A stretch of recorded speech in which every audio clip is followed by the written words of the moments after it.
Is it for real? I think one of the things that you can gauge it by is who's investing in the space. Well, the Global Mobile Suppliers Association came out with a press release just last week saying that there are 100 5G devices already ready for deployment. So you're seeing a lot of investment in the space.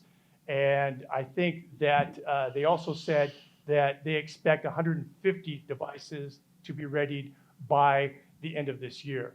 So look for some fun devices. Now we just need to have 5G. Okay, so without further ado, I'm going to go and introduce our first panelist. And he is the general manager of global sales for PayPal Incorporated. Jim has been with a number of A-list companies, including Ernst & Young. He's been with Citi Retail Services and also with GE Capital, okay? So Jim, welcome, first of all. Thank you, Greg. It's great to be here. You bet. So we were just talking about mobile payments, and one thing that has not changed over the years, and that is consumer angst. So there have been a lot of high-profile data breaches recently. I'll use Capital One and British Airways as just two examples. But consumers are skittish, right? So from a merchant and business perspective, is there anything that businesses can do? And this is using technology to not only regain trust of consumers, but also to, retain it going forward. Yeah, absolutely. And I don't think that those stories are going to stop. I think the speed at which merchants can stop storing sensitive card data on their own servers, that takes time. And I think that's really the opportunity is also the challenge. And with this respect, merchants can partner with various gateway companies and payment companies to leverage their tokenization services, right? And instead of taking a raw credit card number and storing that in your server, you can take that raw credit card information and put it outside into a payment vault, and then you receive a payment token. And so it's simple. I just think that some of the reality of the pain that some of these companies are now experiences, and then on top of that, the fines, is going to be a quick wake-up call for the rest of the industry. Well said, and I think we'll get into that a little bit more. But I'm going to take this time to introduce our second panelist, and she is the global head of digital consumer research at Euromonitor International. You guys thought I was kidding about the superhero thing. I'm not. And so Michelle Evans is a real pro when it comes to analyzing research related to digital consumer behavior. And so having said that, Michelle, first of all, welcome to the stage. Thank you, Greg. You're welcome. I noticed that Euromonitor International recently stated that China was the first company where consumers spent more through mobile than through any other device. The United States is typically behind the curve here. Are we still behind the curve? And do you think that 5G could do something to accelerate the adoption? Yeah, certainly when it comes to mobile, China is leading that story. So it was 2015 was the first time that Chinese consumers spent more through their mobile device than any other one. We saw in the years that followed some other nations, Asian nations followed suit. More developed markets like the US, UK, Australia, they're going to kind of cross that threshold in probably 2021, 2020. And I think it's partially, that's when it comes to purchase. Obviously, mobile is getting more intertwined in our lives and more intertwined for like researching purchase decisions. But that is when it comes down to the actual purchase. And that's also dynamic too, because when we first came online, we were using computers, whereas Chinese consumers immediately skipped ahead. In terms of 5G, I think it could certainly help to accelerate. 2020, 2021 probably will be big years for that to start to have more of a boom. I would say if you think about like the speed and whatnot of 5G, it's probably more of enhancing experiences. What you can do, when the website can be faster, what you can pull down, and I also think about it a lot in terms of IoT and sort of the automation of purchases as well. How much more dynamic that could be. Terrific, Michelle. It's good to have your analytical mind on this 5G experience because we're hearing a lot about 5G and what it can do. So we're going to also be talking about some of the things that maybe it can't do.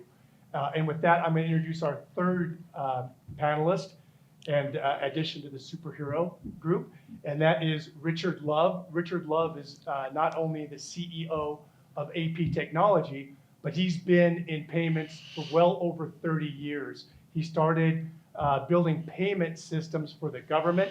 In fact, if you received a government check a while ago, chances are it came from a printer that Richard designed. Fast forward to that, he's got several patents under his belt related to payments. And we are thrilled to have him here because AP Technology processes more than $40 billion in payments annually. Those are business-to-business payments. So it'll be great to have your perspective on this, Richard. And since we're talking about perspective, 5G, lots of hype related to the speed of this thing. And for those of you, who are more visual, 2 and 3G was, sipping through a straw. 4G with a garden hose. 5G, somebody's throwing a bucket of water in your face. It's a lot of data coming at you, right? But is 5G really a game changer? Well, I thought we were going to be talking about Avengers, but game changer. Same sort of thing. I'd say, I think what I heard about 5G was faster than a speeding bullet, more powerful than locomotive, able to leap tall buildings to single bound. Right. Or was it speed, bandwidth, and latency? I guess those might be the factors.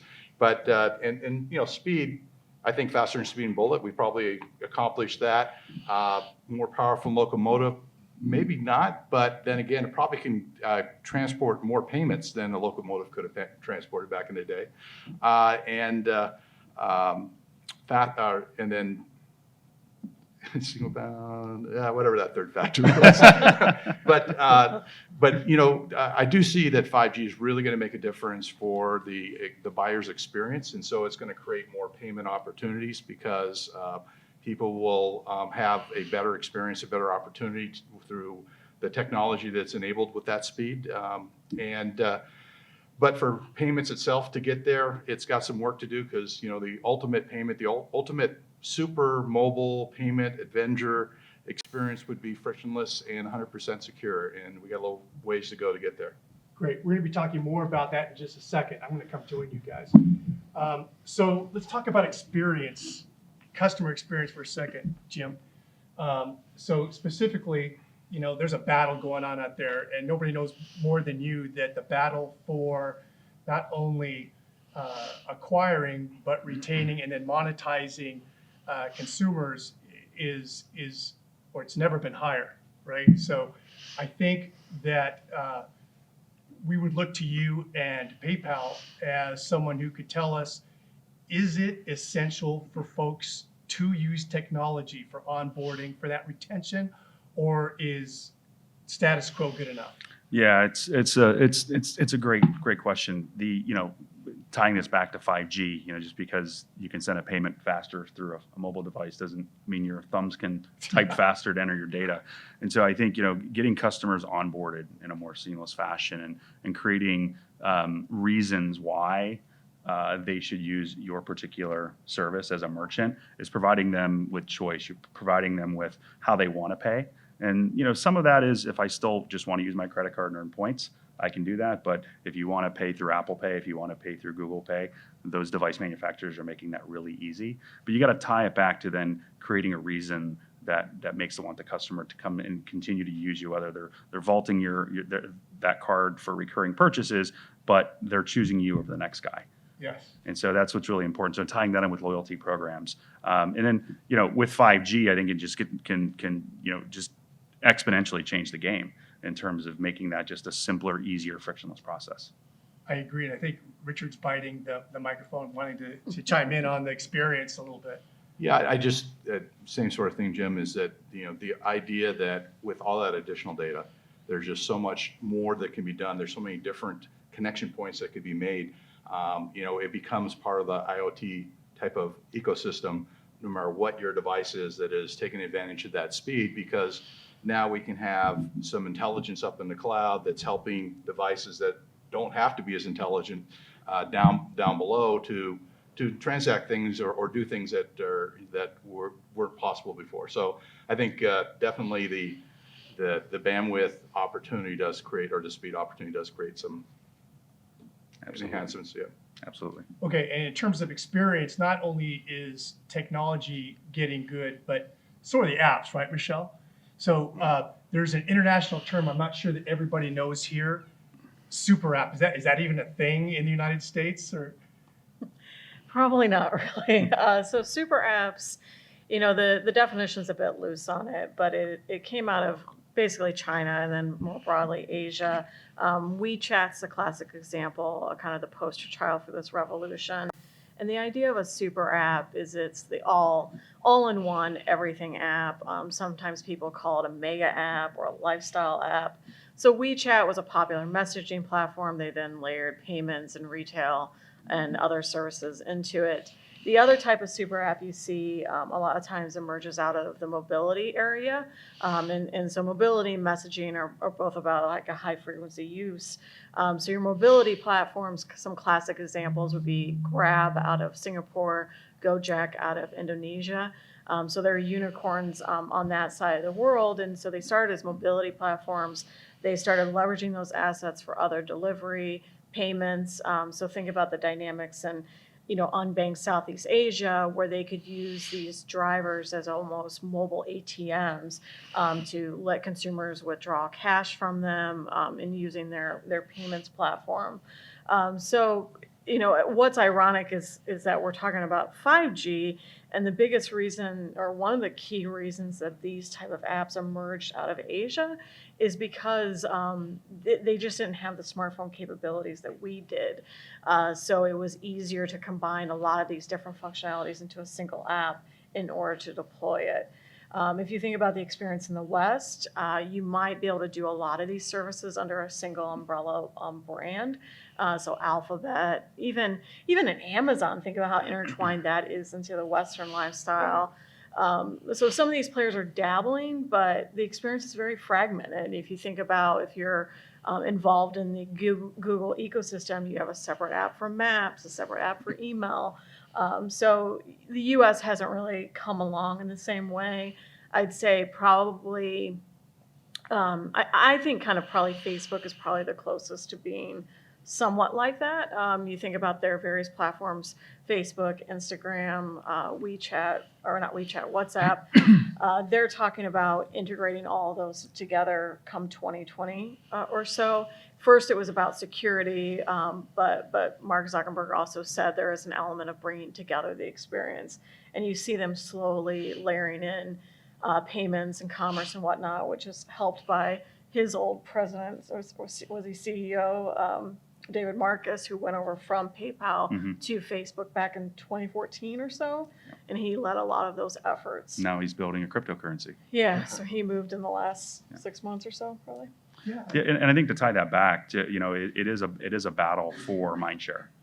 And I think this notion of creating these destinations or marketplaces, it becomes really interesting, kind of within the mobile context.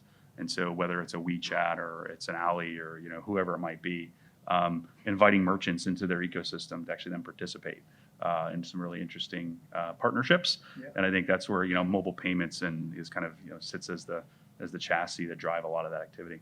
I agree, Jim. And the experience overall is something that, given the fragmentation that Michelle was talking about, I think it's one reason why, especially here in the United States, we're so willing to drink the Kool-Aid that says, from a practical application, it used to take 100 years for you to download a movie on 4G, but with 5G, it's 7 seconds, and there's all kinds of things you could do, remote surgeries, autonomous cars. There's just a lot of things that you can do with that now. So Um, Understanding the good side of that, it seems like 5G would have its own set of challenges. Richard, let me go to you first. Is 5G really all good, or are there some negatives or some challenges involved with that? Well, it's new, right? So my concern would be from a security perspective that we don't have unintended consequences. We don't create holes that didn't exist before because now we have the ability to do the things we're doing. And an example would be, 5G is fantastic, and we can do a lot of offloading, with all that data and bandwidth, and really improve the security ecosystem. But at the same time, you design an app to do that. Did you think through how it's going to work if you're not in 5G? If the connectivity is not good, or you have no connectivity, and that's where tokenization, some of those other factors might come into play. But that's an unintended consequence that could happen if you really just focus on 5G and build an app for 5G. There's an opportunity that mobile device makers might dummy the phones down, maybe take some of the biometrics off the phones and push it up, because now we can go out to the cloud and go do it. But biometrics not on the device is not a good idea, so in my opinion. So that could have some unintended security consequences. So things like that, I think are some of the bigger challenges, is to think it all the way through as we move forward. And I think the last challenge we got to realize is that if there's going to be more commerce on it, that we're going to be responsible for creating, a addicted mobile buyers system where we have to now help these people so that we can get them so they're not on the phone all day making payments because it's so easy Although to do. Jim would like that if you're Yeah. spending money. But you bring up a great point, which is, with the consumer experience again, where was I going with that? What does the consumer experience need to be, Jim?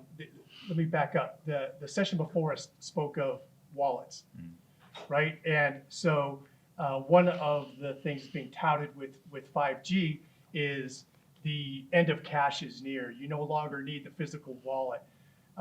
Let's put aside the hype for a second. What does the experience need to be on the mobile device for people to abandon that physical wallet?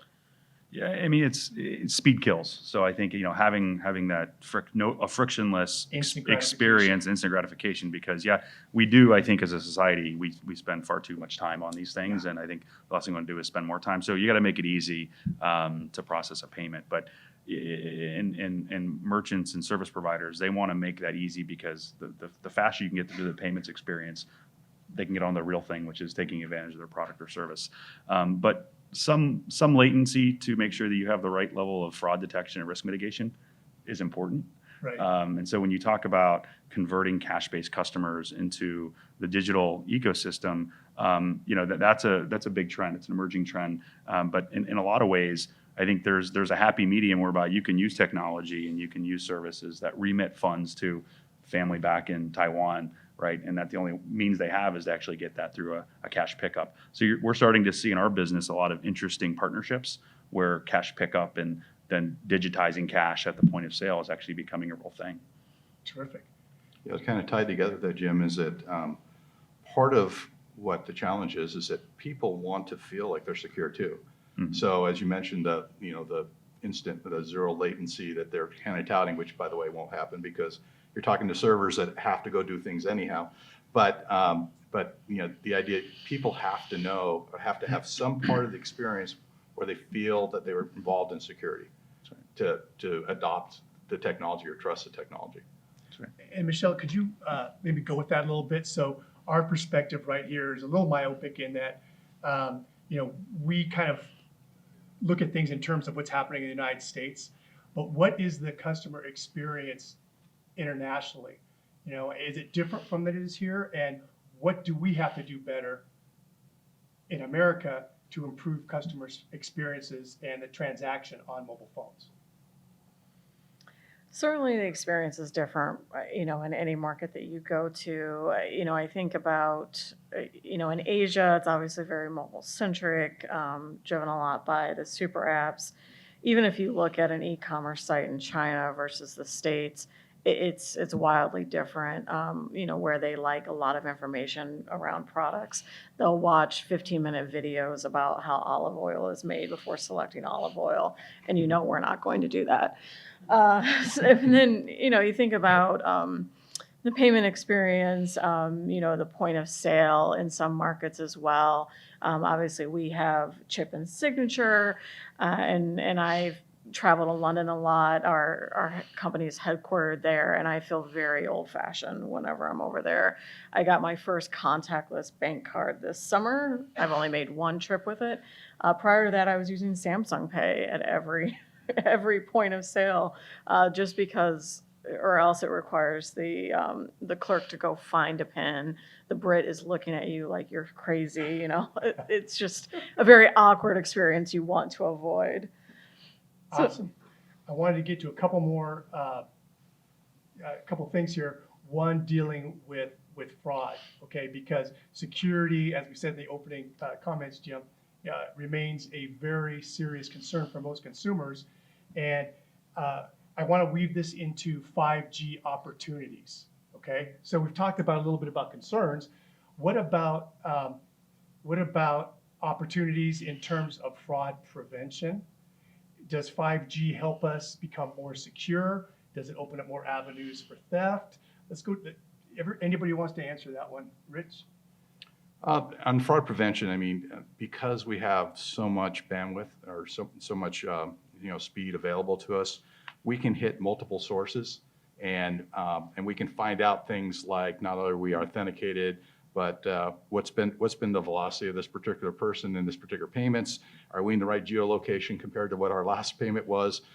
What's our credit look like? All sorts of things like that can go into it, and with all those components together, you have a much better decision. You have a lower risk profile as part of it. I think it's one of the things we could do. Yeah, I think that's right. And I think as you look at what's happening in Europe, and if any of us are following payments, you've heard of PSD2. And I think the delivery date's been moved back for having strong customer authentication. That's been pushed back beyond September. But that's creating friction in a payment flow where you don't want friction to be. And it's about fraud prevention. It's about that liability shift. It's coming here. Australia's now embracing it. It'll eventually come here. We'll be last, like we always are. Yeah. But it is interesting. But I think with the benefit of 5G and having that, being able to put more data through that pipe, you can have a cleaner turnaround on the step up in terms of the responsiveness from point A to point B. Right. So I kind of think of 5G like the old NASA movies where they kind of go to one guy in front of a computer screen and says, how's that sensor? Go, no go. So now it's like authentication, go. Credit, go. What's funds transfer, go. All those fraud, go. And once you get all those, like payment is a go. Or, what type of payment are we going to do?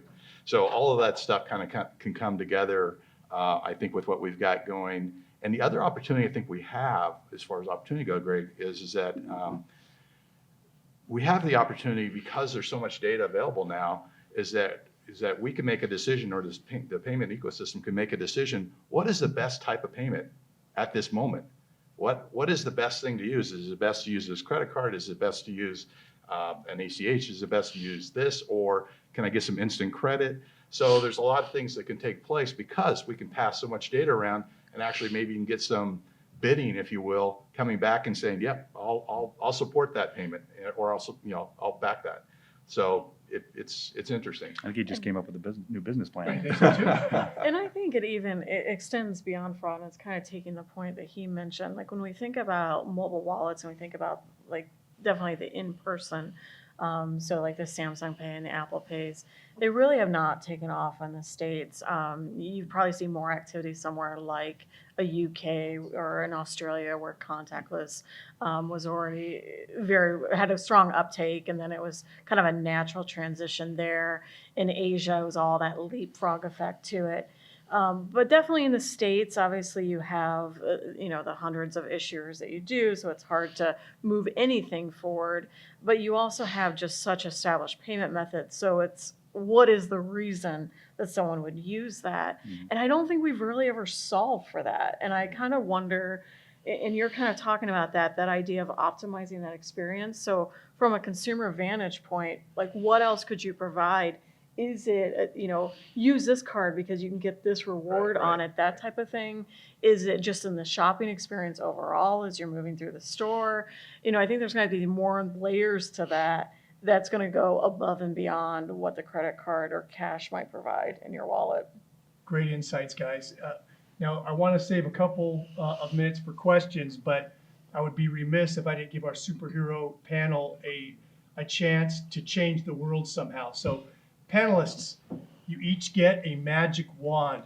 Michelle, I'm going to start with you. If you could change mobile payments in the future, okay, you get to make it happen. I think it transitions from what I was saying before. I think if I were to have a magic wand that I could do anything, I would give all of you guys a trip outside the U.S. And you there's a selection of markets you get to pick from. But I think you see I think you can see very clearly how much the U.S. has really fallen behind over the last 2 to 3 decades. Just as, APAC and their leapfrogging, or, Europe was chip and pin and then went to contactless, whatnot. So I think you would get maybe more of that sense, and maybe it would bring together the ecosystem might come together then afterwards to get a better solution. Well done. Okay. Jim, to you, wave your magic wand. What do we get? Yeah, I mean, I think the industry's so fragmented. I'd like to see, if I could wave a magic wand, I'd like to see greater collaboration among the different players in the ecosystem. It seems it's a race to the bottom for commercial purposes, and I think that, of course, we're all going concerns and need to drive our top line and bottom line, but I think there needs to be some soul searching around the industry and where it's going, so that we don't enable more bad activity and bad actors into the ecosystem. And so I think that would be, to me, that would be ideal. Whether that happens, I mean, it's events like this where I think that collaboration starts. Best practices. Yeah. Awesome. Thank you. Richard, your magic wand, please. Okay, that's a tough one. Well, the first one is I would like to eliminate the word buffering from our future. Okay. The second one is I'd like to eliminate the word password from our future to make security more seamless. I'm into your future. Yeah. And I guess the last one is I'd like more payments to come in than goes out in the future for me. Hear, hear. Yeah, very well said. So we weren't able to touch on a lot of subjects, biometrics. There's just a wealth of topics associated with 5G and technology in general. One thing's for certain, though, payments are changing. And if you have any questions, we'll ask some now, but I also want to throw our panelists under a bus and let you know that you can come up and ask them questions afterwards if you like to. But do we have any questions out that our panelists can answer for you? I see no questions. Okay, well, I actually do have 2. Yes, sir.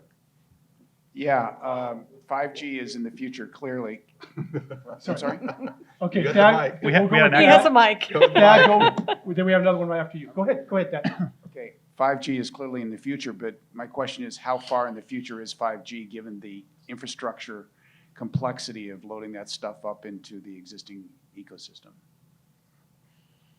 I can start with that, is that there's not a carrier, especially in the United States, that doesn't have a 5G initiative they say they're rolling out. Most of the reports say, Michelle, that they'll be rolling out, deploying more systems in 2020, but it's going to be about 22 or 23 before we see any true propagation. Yeah, and I'm also thinking we conduct some research at Euromonitor where we ask business professionals what they think about, and specifically the research I manage is around technology and how they see it impacting businesses. So one of the questions we ask them is, when you think about top techs, what do you see as most impactful? And AI is actually still number one. When we look out 5 years, 60% say it's that. IoT, cloud is coming in thereafter. you think of 5G, I don't remember the figure off the top of my head, but I think it was single digits. So that's asking people, we surveyed them last fall, and that was asking them 5 years out. So I think there's still the idea of getting the infrastructure out there, getting consumers with it in their hands, building, I guess, applications that leverage it, and then it actually impacting businesses in some way. So I think we're still a few years. Thank you. I would agree with that. I mean, I think just you look at the coverage maps from the phone companies like to put that out there, and there's Oh, still yeah. gaping holes, and those holes still aren't filled. So I don't see how 5G is going to completely cure that. But I mean, I'd say it's interesting. I went to Canada recently, and my AT&T service shows me 5G most of the time, and speeds are great. You go up there on an international plan, and you step back in time, and your phone shows 3G, and you're waiting a minute and a half to load a text message, and it's eye-opening. So that we're spoiled, I think, is the point. But I think there's an element too, like you bring up the vastness of the U.S. I think when we live here, we kind of tend to forget that. And we see that in a lot of our digital data too, that from that realm, we're a lot like Australia. Like, mobile was more impactful than that kind of broadband connectivity at the home, just because mobile was easier to deploy. But it's still hard to get out there, right? It 'Cause is. a lot All right, of should we coverage. go one more question, Yeah. please? So my understanding is that, so we don't have a US company that's going to be in the 5G game, and we've said that we're not going to use Huawei. So I think that means Ericsson potentially. I mean, so what does that mean for, and my other understanding is that even if we don't use Huawei, at some point we have to interconnect with Huawei, and that could be used as a backdoor for China surveillance and stealing and things like that. So just wanted to know about what does the future look like for the U.S. in 5G, given the fact we don't have a horse in the race with a U.S. company producing actual 5G? Want to take that, Richard? Or I don't have a good answer for it.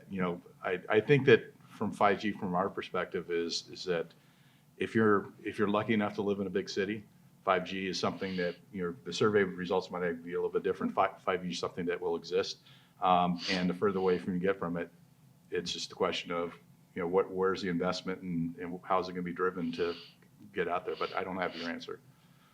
Yep. And to your point about, backdoors, security will always be a concern, right? So that's going to be an ongoing fight. And I think all the panelists here would tell you too that that's something that never ends, right? So looking forward, using your crystal ball, we don't have an answer to see what kind of challenges those will present for us, but we know they exist, right?